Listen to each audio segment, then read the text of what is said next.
नमस्कार दर्शकों, मैं रितेश गुप्ता एक बार फिर से आपका स्वागत करता हूं। दर्शकों, एडवोकेट्स की बात करें तो जब से कोरोना का दौर शुरू हुआ है, एडवोकेट्स वर्ग जो है वो भी काफ़ी प्रभावित हुआ है। और बार की बात करें तो बार का टेन्योर जिस तरह से ख़त्म हो चुका है, प्रेसिडेंट का टेन्योर ख़त्म हो चुका है, इलेक्शन की मांग जो है पहले भी उठ रही थी और बार बार उठ रही है। इसी बीच में एडवोकेट्स के काम जो हैं वो सफ़र हो रहे हैं क्योंकि इलेक्शन नहीं हो पा रही है और इलेक्शन कोरोना के दौर में अभी संभव भी नहीं है जिस तरह से हालात चल रहे हैं। लेकिन इसी बीच में एक फैसला लिया गया, एक प्रेसिडियम कमेटी का गठन किया गया है जो बार के काम काज देखेगी, एडवोकेट्स की प्रॉब्लम जो है वो देखेगी और किस तरह से एडवोकेट्स की समस्याओं का हल निकल सकता है वो कदम ये कमेटी उठाएगी। 13 मेंबर्स की जो है ये कमेटी का गठन किया गया है। आइए जानने का प्रयास करते हैं कि ये मेंबर्स जो हैं क्या कहना चाहते हैं। सर, सबसे पहले आपसे बात करते हैं, अपना नाम, डेजिग्नेशन और ये बताइए क्या मुख्य मांग है आपकी। देखो जी, मेरा नाम वेदराज वज़ीर है। मैं फार्मर प्रेसिडेंट हूँ, 3 बार मैं प्रेसिडेंट रहा हूँ, बार चलाई है और एजिटेशनें भी लड़ी हैं काफ़ी दफ़ा हमने जम्मू के लिए। हमारी डिमांड ये है कि जब से ये महामारी कोविड-19 चली है तो कोर्ट्स बंद हैं। हमारे जो यंगस्टर्स हैं, कुछ लोकल हैं यहाँ के, कुछ बाहर से आके यहाँ वकालत करने आए हैं और कोई किराए के मकान में रहता है, कोई खाना बनाने की प्रॉब्लम कुछ है, उनको गवर्नमेंट कोई फाइनेंशियल असिस्टेंस दे और देनी चाहिए, क्योंकि लोगों को अगर दे रहे हैं तो वो भी इसी हिंदुस्तान के रहने वाले हैं, तो उनको भी फाइनेंशियल असिस्टेंस देनी चाहिए। वो भी एक क्लास से हैं, पढ़े लिखे बच्चे हैं। डिमांड हमारी ये थी कि जो ये कोर्ट्स, कंज्यूमर कोर्ट थी वो साल से बंद है, उसको रिस्टोर किया जाए और वो वहीं जगह उसी जगह कोर्ट फंक्शन करे जहाँ पहले फंक्शन करती थी। सुनने में आया है कि गवर्नमेंट या कोई ऑनरेबल हाई कोर्ट उसको शिफ्ट करने की सोच रहे हैं, लेकिन वो शिफ्ट करने से लिटिगेंट्स को भी बड़ा नुकसान है और पर्टिकुलरली वकील को बड़ा नुकसान है। सर, आपसे बात करते हैं, अब अपना नाम बताइए और ये बताइए कि क्या मुख्य मांगे हैं और खासकर एडवोकेट्स की अगर हम पर्टिकुलर बात करें तो वो रोज़ाना जो है उनके प्रदर्शन भी देखने को मिल रहे हैं, प्रेस कॉन्फ्रेंसेस भी देखने को मिल रही है, तो उनकी मांगे क्यों नहीं पूरी हो रही हैं। सुरेंद्र सिंह मेरा नाम है। मैं अभी बार का प्रेसिडेंट रह चुका हूँ। क्योंकि हमारी इलेक्शन टाइम पे ना होने की वजह से ना, तो ये प्रेसिडियम कॉन्स्टिट्यूट हुआ है। जितनी देर तक इलेक्शन नहीं हो पाएगी उस वक्त तक हमें ये जिम्मेदारी दी गई है कि बार का जो डे टू डे फंक्शनिंग या जो बार के जो हमें प्रॉब्लम्स हैं, खासकर हमारे यंगस्टर्स हैं, तो 8 महीने से 9 महीने से कोई काम नहीं हो रहा है, तो वो बड़ी डिफ़िकल्टीज़ उनको सामना करने फेस कर रहे हैं वो। तो इसलिए हम कोशिश करेंगे जो एज ए प्रेसिडियम जो हम बने, सारे सीनियर लोग हैं, गवर्नर साहब से भी मिलेंगे और जो हमारा हाई कोर्ट से भी हमारा जो एडवोकेट वेलफेयर फंड पड़ा उनसे भी लेके तो ये करेंगे। दूसरा, हमारी कुछ डिमांड्स हैं ऐसी हैं जो कि हाई कोर्ट के साथ भी एक सर्कुलर जारी हुआ है, उन्होंने कहा जी वो भी हमने डिस्कस उसके बारे में भी करेंगे। गवर्नर को भी लिख रहे हैं कि जो हमारी प्रॉब्लम्स हैं यंगस्टर्स की, खासकर पूरी फ्रेटर्निटी, उसकी तरफ ध्यान दिया जाए। 8 महीने से कोर्ट्स बंद हैं, बाकी जगह सब चल रहा है कुछ, लेकिन कोर्ट्स में हमारी फिजिकल अपीयरेंस नहीं है, कोई काम नहीं हो रहा है अदालतों का। इवन लिटिगेंट्स भी सफ़र कर रहे हैं क्योंकि वकील जाएगा नहीं, काम कैसे होगा। तो ये इश्यूज़ हैं जो बर्निंग इश्यूज़ हैं, इसलिए हम इन इश्यूज़ पर थोड़ा सा। क्या उम्मीद लगती है आपको कि एलजी साहब से क्या आश्वासन मिलेगा, क्या एश्योरेंस जो है उसकी उम्मीद करते हैं। से हमने मिलना जो यंगस्टर्स के लिए फाइनेंशियल एड हमें मिले, वो पहले भी गवर्नमेंट ने दिए, शायद उम्मीद है हमें कि ये भी कुछ ना कुछ हमें ग्रांट देगा ताकि हम यंगस्टर्स, पहले तो हाई कोर्ट को दे दिया, हम कोशिश करेंगे ये पैसा अब जो नई जो फाइनेंशियल एड हमें मिलती है वो बार को मिले और बार जो खुद देखेगी डिजर्विंग जो है, जो नीडी हैं, उनको दिया जाए। चलिए मैम, आपसे बात करते हैं, अपना नाम बताइए। मेरा नाम राधा शर्मा है। तो मैम, आपसे ये जानना चाहेंगे कि जो एडवोकेट्स हैं हमारे काफ़ी देर से जो है वो परेशानियों का सामना कर रहे हैं। कोरोना का जब से दौर आया तो हालांकि हर वक्त प्रभावित रहा, लेकिन एडवोकेट्स जो हैं वो ज़्यादा प्रभावित रहे, उनका कामकाज जो है अभी तक प्रभावित है। तो किस तरह का आप डिमांड करती हैं और क्या सपोर्ट चाहती हैं आप। देखें, जैसे मेरे सीनियर कोलीग्स ने कहा, एक तो हमें फाइनेंशियल सपोर्ट की बहुत ज़्यादा ज़रूरत है, specially for the youngster lot जिनकी 10-15 साल की वकालत है। आई डोंट थिंक उनके पास इतनी सेविंग होती है टू फेस दिस पेंडेमिक। अब 8-9 महीने से कोर्ट्स टोटली बंद हैं, वो बेचारे स्ट्राइव कर रहे हैं for to resume the physical hearing. जो शायद कोविड की, क्योंकि अब सबको पता है कि सेकेंड वेव आने वाली है या वॉट एवर सर्कमस्टांसेस, अगर फिज़िकल हियरिंग रिज्यूम नहीं हो सकती है तो हम ये कोशिश कर रहे हैं कि हम उनकी कुछ हेल्प करें।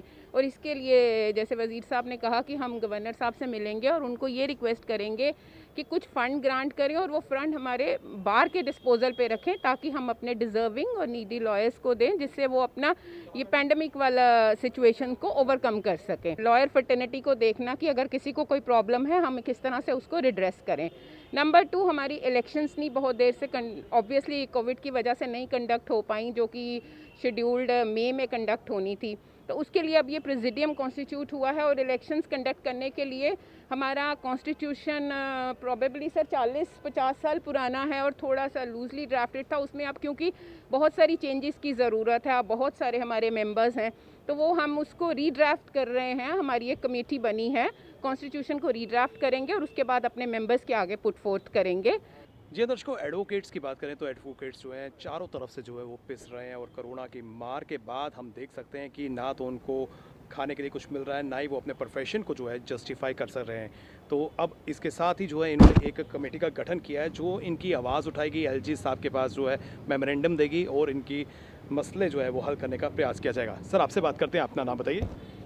Daljit Singh Saini, advocate, former president bar association Jammu. जो टीम का गठन किया गया है इसके बारे में थोड़ा सा हमें ब्रीफ कीजिए, क्या ये टीम है और क्या रोल रहेगा इसका? क्योंकि हमारी इलेक्शन 30 अप्रैल से पहले होती है हर साल, तो अब टाइम काफ़ी ओवर हो चुका था। जो हमारी आउट गोइंग टीम थी, अब चूँकि बाहर के सभी अफेयर हमने चलाने हैं, आउट गोइंग टीम ने खुद ही कहा कि एक प्रेसिडियम कॉन्स्टिट्यूट किया उन्होंने, प्रेसिडियम कॉन्स्टिट्यूट ताकि बाहर के सभी अफेयर नॉर्मली चल सकें, बाहर की जो प्रॉब्लम हैं वो भी देखें, वकीलों की जो प्रॉब्लम है वो भी देखें। इसलिए इन हालात में क्योंकि इलेक्शन हो नहीं सकी महामारी की वजह से, तो उन्होंने ये प्रेसिडियम कॉन्स्टिट्यूट की, जिसकी वजह से हम लोग ने ये बाहर का मामला टेकअप किया है। तो क्या लगता है कि अब जो प्रॉब्लम्स हैं एडवोकेट्स की, जूनियर्स की, सीनियर्स की, तो उनके मसले क्या हल हो पाएंगे? बिल्कुल हो पाएंगे, क्यों नहीं हो पाएंगे। देखो हमारे जो बाहर के मसले हैं बड़े जेन्युइन हैं, जूनियर लड़कों जो हमारे न्यू एंट्रेंट हैं उनकी प्रॉब्लम भी बड़ी जेन्युइन हैं। अब एक बच्चा नया जो एंट्रेंट है वो मान लो पुंछ से आता है, कोई रजौरी से आ रहा है, कोई मेंढर से आ रहा है, कोई कठुए से आ रहा है, कहाँ से आ रहा है, बेचारे सभी के पास तो मकान अपने हैं ही नहीं, कोई रेंटेड हाउस में रह रहा है, तब उनके पास सर्वाइवल के लिए अपने मेंटेनेंस के लिए पैसे नहीं हैं। तो ये हमारा फ़र्ज़ बनता है कि गवर्नमेंट को, हम लेफ्टिनेंट गवर्नर साहब को मिलेंगे तो पहले भी उन्होंने 1 करोड़ पे दिया था, तो अब भी हम उनको रिक्वेस्ट करेंगे कि पैसा दिए जाए ताकि जो जेन्युइन नीडी न्यू एंट्रेंट लॉयर्स हैं उनकी ज़रूरतें पूरी हो सकें और प्रोफेशन में सर्वाइव कर सकें। मेरा नाम पवन मैनी, मैं बार का फार्मर जनरल सेक्रेटरी हूँ और इस वक्त जो प्रेसिडेंट नया कॉन्स्टिट्यूट हुआ है उसमें मैं मेंबर सेक्रेटरी हूँ। सर आपसे ये जानना चाहेंगे कि बार की इलेक्शन जो है वो डिले हो रही है, तो उससे कितना प्रभाव पड़ रहा है और कितना ज़रूरी है इस समय इलेक्शन होना? देखो, डेमोक्रेसी सेटअप होना बहुत ज़रूरी होता है। नई टीम में नया जोश होता है, इलेक्शन में नई उम्मीदें होती हैं, नया इलेक्शन मैनिफेस्टो होता है। कोविड की वजह से, इलेक्शन नहीं होने की वजह से जो आउट गोइंग टीम था उनका टेन्यूर ख़त्म था, उन्होंने इंटरेस्ट अपना लूज़ कर दिया, उनको इंटरेस्ट कम रहा और नई इलेक्शन नहीं हो रही। उसकी वजह से हमारी एसोसिएशन भी सफ़र कर रही है। जब एसोसिएशन सफ़र कर रही है उसका हर मेंबर सफ़र कर रहा है। हमारा यंग लॉयर सबसे ज़्यादा सफ़र कर रहा है, जो पिछले 8 महीने से विदाउट एनी वर्क है, और जो वर्क अलाउड किया है बाय वर्चुअल मोड वो सिलेक्टेड काम है। हाई कोर्ट ने एक सर्कुलर निकाला है, एमरजेंसी मैटर है, खाली गाड़ी रिलीज़ है, बेल है, डोमेस्टिक वायलेंस का मैटर है, वो टेम्परेरी इंजेक्शन का मैटर है और कोई पेंशन का मैटर है। इसके अलावा और कोई मैटर जो है कोर्ट में नहीं हो सकता है। इवन कि ट्रैफिक चलान आपने जो पिछले 8 महीने से जो पेंडिंग पड़े हैं, 8 महीने से क्रिमिनल केस बंद पड़े हैं, 8 महीने से रेगुलर सिविल केस बंद पड़े हैं, 8 महीने से मैट्रिमोनी डिस्प्यूट बंद पड़ी है, और इसकी वजह से कोर्ट में जो है बिल्कुल इस वक्त आप देख लें को एडवोकेट की इंटरेस्ट जो है to the court, high court and subordinate court. तो हम ये कह सकते हैं कि एडवोकेट से सफ़र हो ही रहे हैं, लेकिन साथ साथ में आम जनता भी पिस रही है। जनता लिटिगेंट भी सफ़र हो रही है। सबसे, जैसे मैडम जी ने कहा कि सबसे बड़ा इशू था जो था कि रजिस्ट्रेशन एक्ट इंडिया में क्यों बना, जम्मू कश्मीर में क्यों बना, ताकि आप कोई लेन देन करें रिगार्डिंग ट्रांसफ़र ऑफ प्रॉपर्टी, उसकी बाकायदा जो है कानूनी जो है आपके पास कोई डॉक्यूमेंट हो। उसके लिए कोर्ट में था कि अगर आपको रात को आपकी कोई डील होती है, एग्रीमेंट होता है, सेल होता है, सुबह आप पेश करते थे कोर्ट में, 1 घंटे के अंदर रजिस्टर होता था, दूसरे दिन आपको मिल जाता था। लेकिन अब जो रजिस्ट्रेशन का प्रोसेस बनाया, अब इसमें ना तो आपकी रजिस्ट्रेशन हो रही है, ना आपको अपॉइंटमेंट मिल रही है, ना स्लॉट बुक हो रहा है। अगर आपकी बाइक किस्मत अच्छी है कि एक दिन में कहीं रजिस्ट्रेशन हो गई, आपको 1 महीने तक वो डॉक्यूमेंट नहीं मिलेगा। दर्शकों, प्रेसिडियम कमेटी की बात करें तो इसके जितने भी मेंबर्स हैं वो बार के एक्स प्रेसिडेंट्स हैं, फॉर्मर प्रेसिडेंट्स हैं, एडवोकेट्स हैं, सीनियर एडवोकेट्स हैं। इसलिए वो भली भांति जानते हैं कि एडवोकेट्स की समस्या क्या है। और इस वक्त कोरोना के दौर में जो एडवोकेट पिस रहा है, आम जनता पिस रही है, तो अब उम्मीद जताई जा सकती है कि जब तक इलेक्शन नहीं होती ये कमेटी जो है इनका पूरा रख रखाव करेगी, इनका पूरा ख्याल करेगी। और ख़ासकर हमारे जो जूनियर्स लायर्स हैं या फिर यंग लायर्स हैं, उनकी जितनी भी समस्या है उनका हल जो है अब जल्द होने की संभावना नज़र आ रही है, जिस तरह से ये इस कमेटी का गठन किया गया है। इसी के साथ हमारी पूरी टीम को दीजिए इजाज़त, फिर मिलेंगे, नमस्कार।